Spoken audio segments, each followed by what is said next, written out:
Aquarius, Sun, Moon, Risings. Let's see the energies for you. Second half ng July. What's coming? July 16 to 31, 2026. So this is a general reading.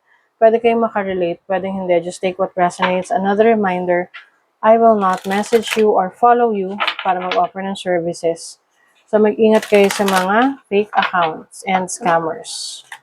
Kung gusto nyo ng private reading, just go to my website, mysticqueenph.com, or you can book directly sa aking calendar, link on the description or comment section. Okay, let's see Aquarius. What is the energy?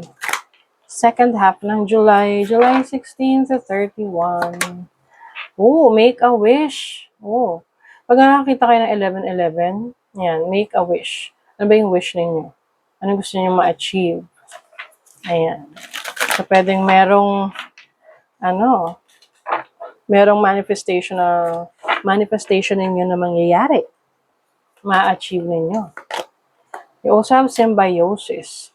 So, ito yung partnerships, connections. So, pwedeng iba sa inyo, you will enter a partnership, pwedeng business, pwedeng romantic connection, even if may mga pagkakaiba-iba, no? Ganun naman yan. It doesn't mean na kailangan ang magsama lang ay magkapareho. Mas madalas, mas okay yung magkaiba kayo. Okay, let's see. Oops. You have progress? Wow.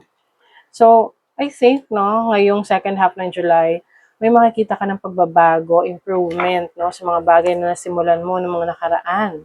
This can be your business, career, relationship, projects mo, that things are doing well, no? May pagbabago. I think there's also someone trying to help you, no? Pwedeng merong support. Meron kang support na natatanggap galing sa iba. This can be sa community mo or mga taong nagmamahal sa iyo. Your overall energy is the Elder of Wands. Oh, this is someone na kumbaga laging handa.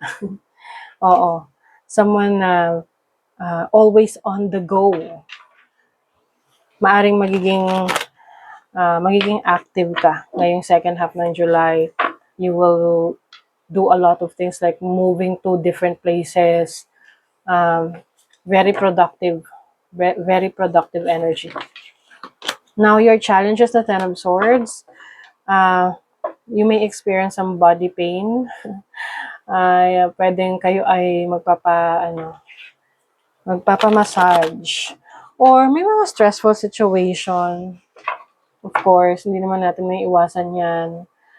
Iwasan mo lang yung pag-overthink ng mga problema. Or yung mga bagay na hindi pa nga problema, iniisip mo na. Oo, masyado kasing advanced rin mag-isip ang mga Aquarius. So, more on no? Not actually overthinking, but preparation. Preparation sa mga bagay na sabi nga nila, what could go worse or what could go wrong. But I also see this as ending of a difficult situation sa buhay mo. You are letting go of the things that are no longer serving your highest good. Your opportunity is the Ace of Cups. This is a new beginning, new relationship, new source of happiness. So, yung iba sa inyo, pwedeng merong pagbabago pagdating sa relationship ninyo. You may be ending a connection, no? Or finally, naka-move on ka na sa past mo at open ka na, ready ka na for a new relationship. Now, your blessing is the Champion of Cups. Yeah, meron ditong person na nagbibigay sa'yo ng inspiration. Someone who is like fond of you. Yung tipong giliw na giliw sa'yo. Or maaring merong tao sa buhay mo na ikaw ay giliw na giliw sa kanya. This can also mean an offer, no? So may nakikita ko dito ang opportunity for you, like an offer from someone. This can be offer of new career or business or project. Pwede rin may mga pag-uusap dito, may mga kakausapin ka, mga kliyente or mga taong makikipag-cooperate sa mga projects mo. Let's see. Don't let pride get in your way. Ayan. So, minsan kasi, hindi natin nagagawa yung mga bagay na gusto natin kasi minsan, medyo mataas yung tingin natin sa sarili natin na, bakit ko gagawin yan? Ano yan, nakakahiya yan.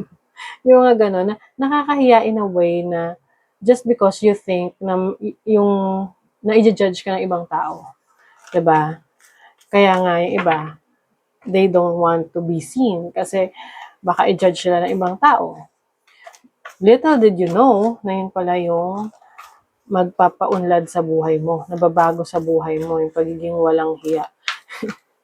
Ibig sabihin, yung pag wala kang hiya, ibig sabihin ikaw ay malakas ang loob.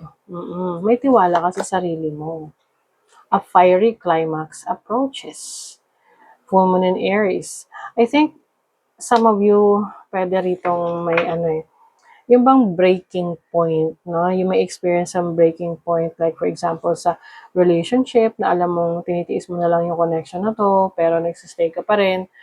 Pwede may mga triggers kang ma-experience dyan, even sa career mo, sa trabaho mo, tinitiis mo yung ugali ng mga katrabaho mo or boss mo, and then, biglang, ayan na.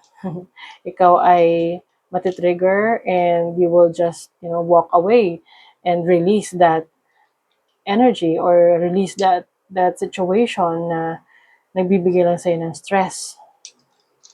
Let's see what else for Aquarius. Oh, okay. So it's time to have fun, Aquarius. You have Venus in the 5th house in Libra. Libra in the 5th house. Okay. So 5th house is about having fun. This is creativity. I think you will push, kumbaga ipupush mo kung ano yung creative side mo. It's like finding joy, finding happiness. Venus is domicile, ruler siya ng Libra.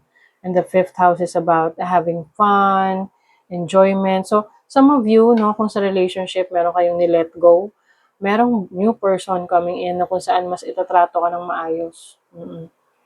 And even if sa career, trabaho ninyo, pwedeng mag-shift ka pagdating sa shifting from the usual 9 to 5 job or nasa corporate tapos biglang magpo-focus ka sa iyong talents or skill set mo, yung iyong creative side to make money. Okay? Some of you, merong mga marireceive na properties or inheritance from your parents, family. Some of you naman, pwedeng mas magpo-focus yan sa pag-aalaga sa inyong mga sarili. Yan. And some of you, meron kayong wisdom, may kaalaman, may karunungan na galing pa yan sa inyong mga experiences in the past na pwede nyong i-share sa iba. No? So you are like, pwedeng nasa spiritual path rin kayo. You are giving advice to other people. You're like an energy or light na nakikita ng iba. Okay? So that is your reading, Aquarius. Thank you so much. See you again.